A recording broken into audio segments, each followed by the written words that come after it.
This is the individual oral for English language and literature. My oral revolves around the global issue of patriarchy and more specifically focuses on the gender inequality in which men are considered to be superior than to women. Consequently, it also relates to the female stereotypes that are constructed and perpetuated in society. Traditionally, women's roles were constricted to the domestic sphere, and their worth measured by the fulfillment of these domestic duties, and very significantly, their physical appearance. Therefore, if a woman did not meet the standards of youth and beauty, and the role determined for her by society, her man would leave her, thereby decreasing her self-worth. The first text that I'm going to focus on is a selection of poems from Caroline Duffy's 1999 anthology, The World's Wife. Duffy's feminist poetry empowers women, and the poem that I have selected is Medusa. The second text is a series of vintage multimodal advertisements that feature testimonials to publicize Palmolive soap in the late 1930s. The advertisement that I have focused on is Marriage Can Stay Romantic. Using her poems as media, Duffy asserts the idea that the patriarchy does affect women, whether it be by objectifying them with the male gaze, as done in Standing Female Nude, or making what seems to be the right decision for them, as done in Deliberate Cap. Duffy vilifies the man, thereby subverting the gender imbalance, and gives her women characters or personas a voice and perspective, in contradiction to the silence that has been imposed on them by creators of legend, myth, and literature. Therefore, she compels audiences to think critically about how a woman has to bear the brunt of a man's actions and also has to submit to the standards of femininity and sexuality in society, both physically and in their behavior. So Medusa specifically asserts the idea that the patriarchy infuses in women a sense of insecurity and fear that if they do not fulfill standards of beauty and youth, that their men will leave them. The emphatic "I'll know you go, betray me" in line 15 underscores the apprehension that many women live with today.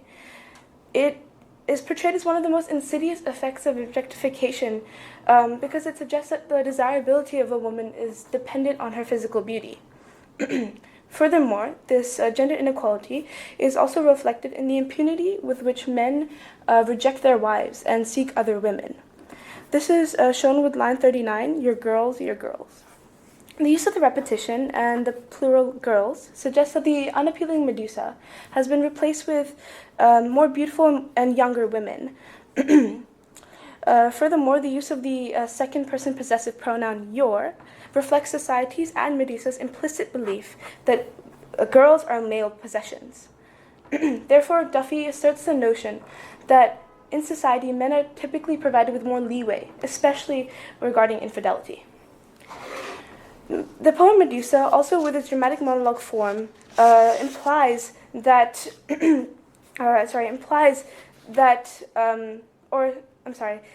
Medusa, with its dramatic monologue form, gives the persona a voice and perspective, and this is especially true with lines 13-14. "It's you I love, perfect man, Greek god, my own." Duffy's use of hyperbolic language and allusion to a deity suggests that Medusa as a character is in awe of the superior being. By referring to a god, it also implies that Medusa places herself beneath him and yet cannot have him as her own, as she fears that he will leave her. Now, this connects to the global issue because it suggests that male polygamous behavior is allowed, whereas a woman has to love and be loyal to her man. This is shown with the questions that are used, the rhetorical questions that are used later in the poem in lines 40 and 41. "Wasn't I beautiful? Wasn't I fragrant and young?" Duffy's use of these rhetorical questions reflects Medusa's social conditioning. It suggests that a woman has to fulfill the expectations of being beautiful, fragrant, and young to prevent her man from being unfaithful and to keep her man. In this way, Duffy suggests that while ironically the man is responsible, the woman is made to feel that she is. The gender inequality also manifests itself in the advertisement. These advertisements tap into the insecurities of young American women of losing their man. They solidify the expectations of youth and beauty for many women in society and emphasize that it's the obligation of the woman to fulfill to fulfill these societal expectations and satisfy their man. This is shown with the advertisement as it highlights the grave consequences a woman can face if she does not purchase the product. In the headline, it says, if you guard against dry, lifeless, middle-aged skin. The word guard has connotations of protection from harm, which implies that women have to be extremely vigilant in protecting their complexion and have to remain, as shown in frame 4, the little bride forever. Furthermore, the use of extreme dictions such as the word guard, the speech bubbles, and the graphics implies that a woman has to continue to strive to fulfill the requirements of beauty that is expected of her throughout her life, as it is what determines her self-worth. The advertisement also leverages a woman's fear of losing her physical youth, and that if she does not conform, her marriage will be unromantic.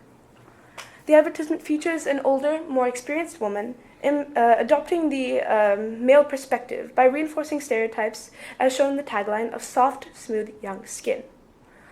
The advertisement also in the headline puts quotes around the word middle age.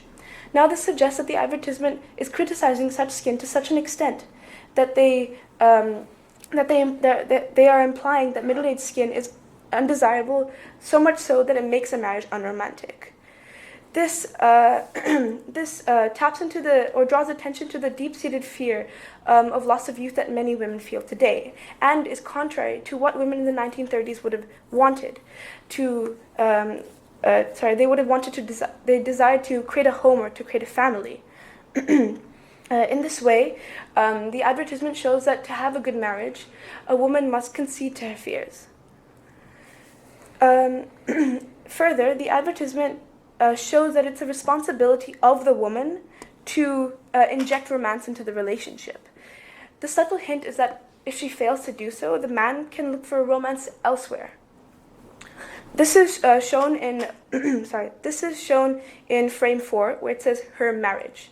The fact that her is underlined suggests that it is a woman's responsibility to add romance to the relationship.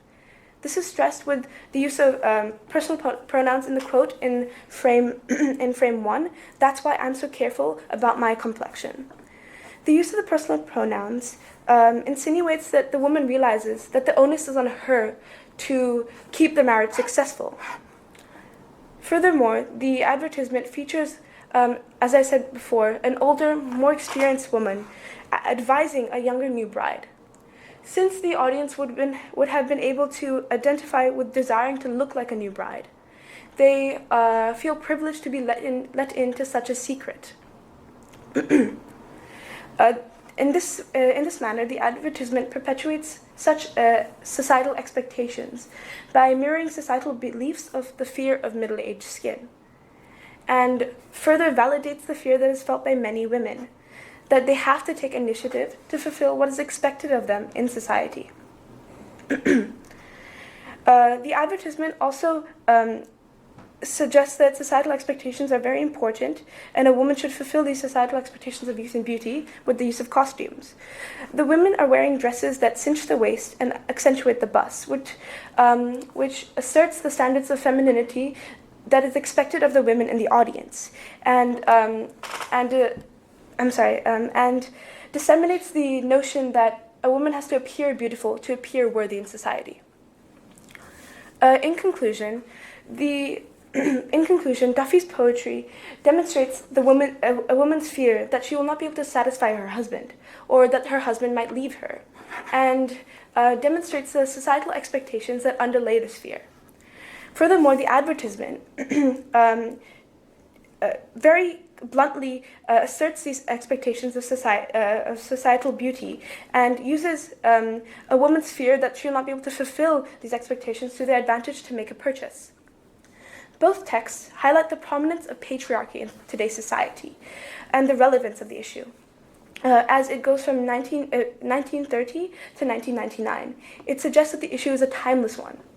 This is because in today's modern society, although it has become more progressive, women still attempt to maintain their beauty and maintain their youth, because the idea that a woman should be beautiful and embrace her sexuality is still a prominent issue. Thank you. Okay, thank you. So, a couple of questions to follow up on. If we just go back to the poem first, you talked about this being in the form of a dramatic monologue and giving voice and perspective, through this persona. I'm interested. What do you think is the importance of the fact that this is a reworking of a Greek myth or a character from Greek mythology?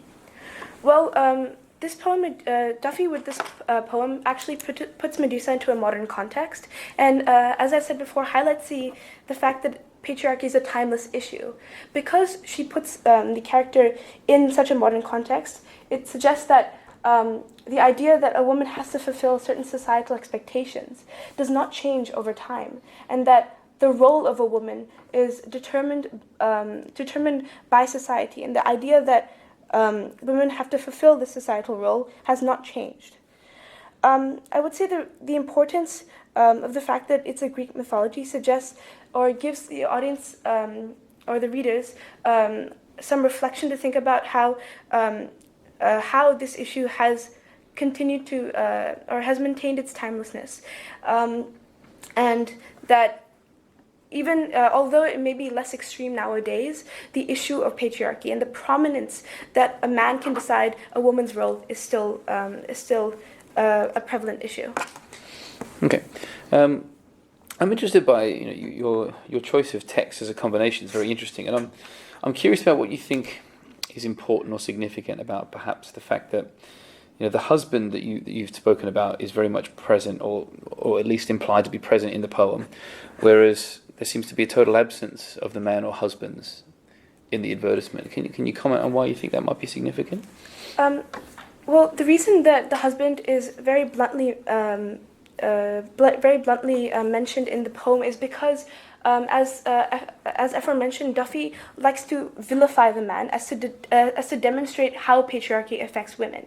However, this advertisement was done with earnest intention, because in the 1930s, these expectations were quite normal, as in contrast to what they are these days. The fact that a man is not mentioned here demonstrates the prominence of patriarchy on women, because it shows that women actually perpetuate the societal expectations with each other, and it's not that and that they have been so influenced by the man that they start influencing it. They start adopting, as I said, the male perspective with each other. The fact that the man is not here further helps the purpose of the text, because it is directed at young American women who would have already known their societal expectations, but this strongly asserts that to be even worthy in society, they need to fulfill what these two women are talking about, as they would talk about in real life with another woman. Okay, I'm interested, in the presence of him here. How else, you talked about sort of your girls, that kind of direct address. Mm-hmm. How is the man or the husband presented elsewhere in the poem that you haven't already explored?